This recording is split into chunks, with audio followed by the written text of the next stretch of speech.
भाषा एवं व्याकरण इन लैंग्वेज एंड ग्रामर। बच्चों, प्रसिद्ध दार्शनिक या फिलोसोफर एरिस्टोटल या अरस्तु का कथन है कि मानव एक सामाजिक प्राणी है। Man is a social animal.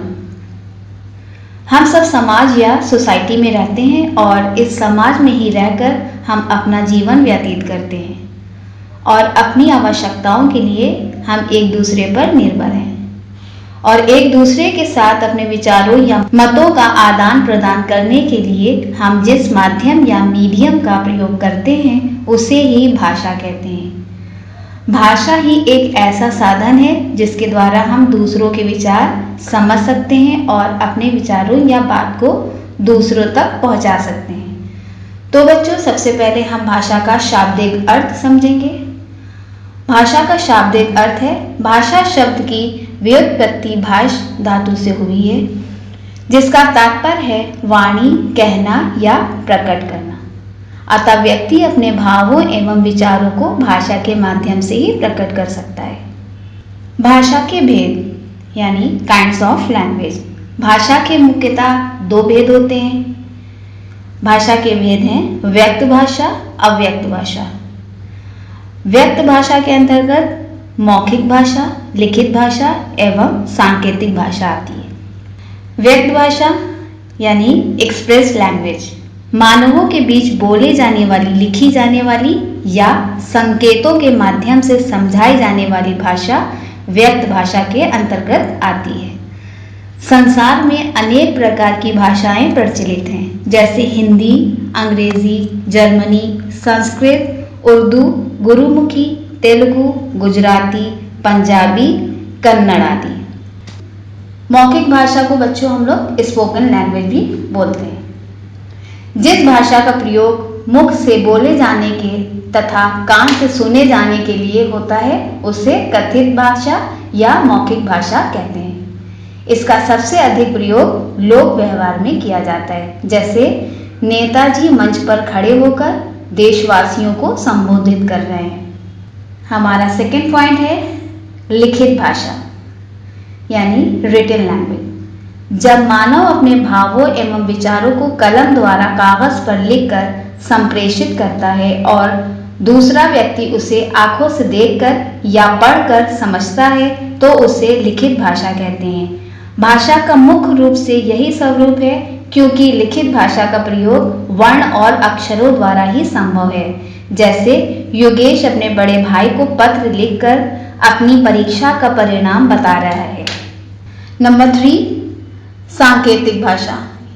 मानव अपने विचारों को व्यक्त करने के लिए जिन चिन्हों या संकेतों का प्रयोग करता है वो प्रयोग सांकेतिक भाषा के अंतर्गत आता है।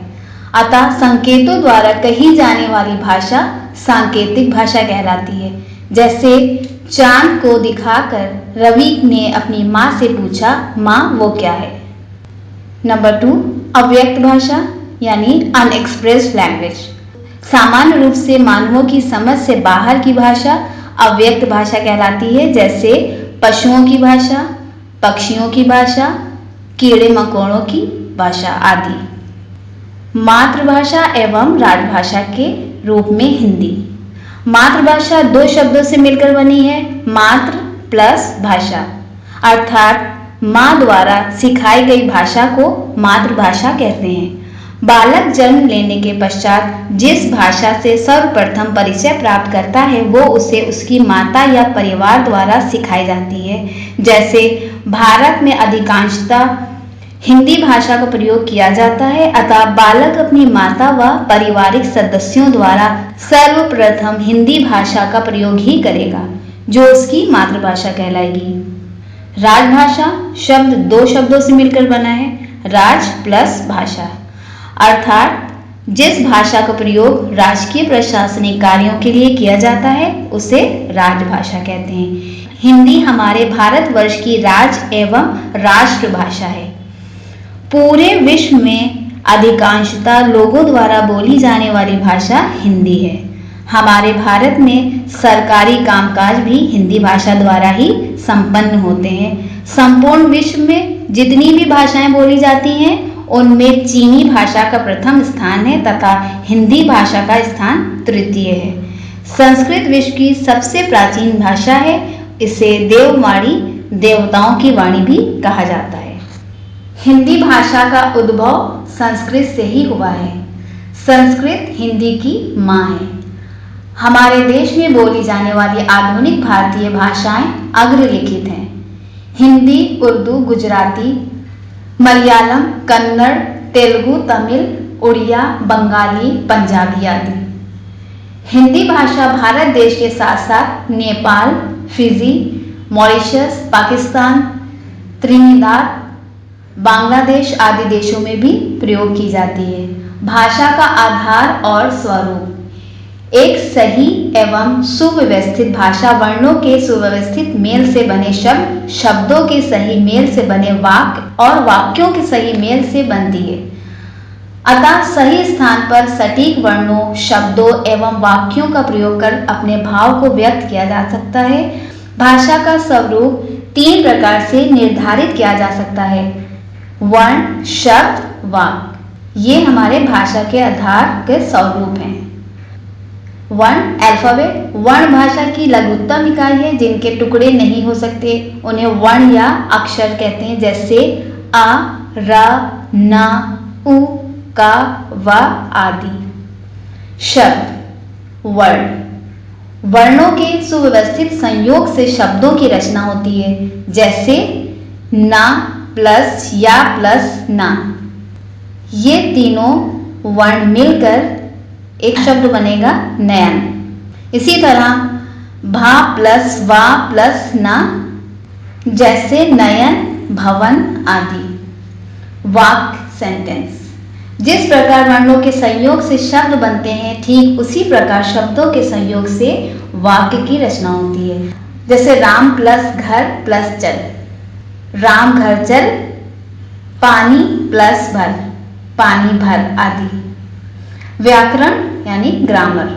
व्याकरण के द्वारा ये ज्ञात होता है कि किस वर्ण का, शब्द का या वाक्य का प्रयोग कहाँ और किस प्रकार किया जाए।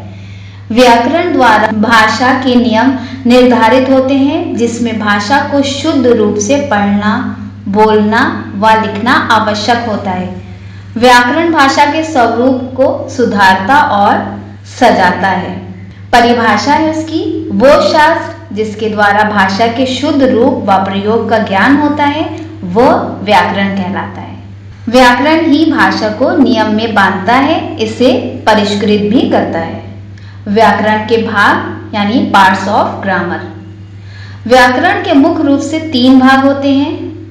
पहला वर्ण विभाग, दूसरा शब्द विभाग और तीसरा वाक्य विभाग। वर्ण विभाग यानी ऑर्थोग्राफी। इसके अंतर्गत अक्षरों के आकार, प्रकार, उच्चारण, संधि, संयोग तथा लिखने की विधि तथा नियमों का ज्ञान प्रदान किया जाता है। हिंदी भाषा के समस्त वर्ण अपने निश्चित क्रम में आते हैं, जिसे वर्णमाला कहा जाता है। वर्णमाला से वर्णों का क्रम उनके उच्चारण के स्थान के अनुसार निर्धारित किया जाता है। हिंदी में कुल 44 मौन वर्ण हैं। पहला स्वर वर्ण। हिंदी वर्णमाला के प्रारंभ में 11 स्वर्ण वर्ण आते हैं, जैसे छोटा आ, बड़ा आ, छोटी ई, बड़ी ई, छोटा ऊ, बड़ा ऊ, ऋण, ए, ओ, औ। नंबर 2 व्यंजन वर्ण। स्वर वर्ण के पश्चात 5 वर्गों में विभाजित 25 व्यंजन वर्ण आते हैं। ये 5 वर्ग हैं: कंठ्य, तालव्य, मूर्धन्य, दंत्य और ओष्ठ्य। नंबर 3 अंतस्थ वर्ण।